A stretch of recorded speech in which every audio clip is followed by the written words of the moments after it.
Good afternoon. I'm here with Sir John Gieve, who's formerly Deputy Governor of the Bank of England and now Chairman of Vocalink. Hi, John. I'm interested in your views about the current landscape, and that we're talking about maybe double-dip recessions, we're talking about a failure of regulation that's now going to be rectified. How do you see the landscape for financial markets right now? Well, we're through the real crisis, the threat of a real depression worldwide, and we're beginning to see some growth, especially obviously in the Far East and in the States, but even a bit of growth in Europe.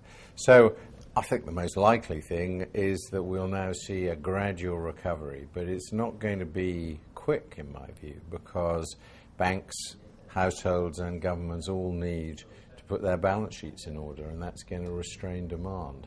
And banks are going to have to recover from what's been the worst crisis for 100 years. We've seen this Paul Volcker plan in the States around banning prop trading, and over here a lot of discussion around Treasury Select Committee and also your former colleague Mervyn King saying narrow banking has to be the focus. Do you think we will see this inevitable split between casino capitalism and too big to fail infrastructure? I'm a bit doubtful about that. I think if you look at the banks that failed in this crisis, you had a number like Northern Rock, which were pure commercial banks, didn't have any investment banking arms, and equally at the other side you got Lehman's, which was an investment bank and didn't have a commercial bank. And what we found was that their failure could cause real dangers for the rest of the financial system.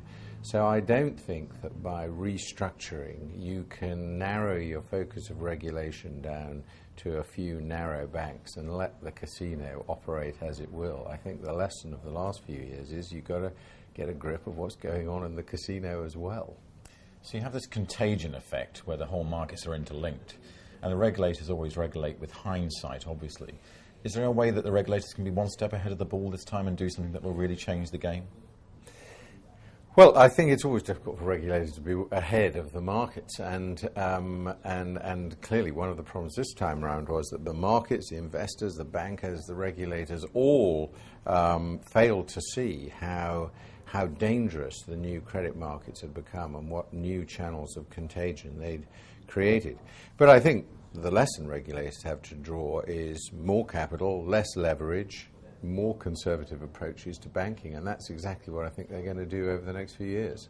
Which causes a conundrum, and it's going to be my final point, I guess, to pick up with yourself, which is that if there's more capital and less leverage, there's going to be a squeeze on margins profitability, and I guess a squeeze, therefore, on all operations. How will that impact transaction services and payments? Well, I think this is going to be the main impact on the transaction side and the infrastructure, which held up quite well over the last 2 years, because I think the pressure on banks is going to be to keep costs down in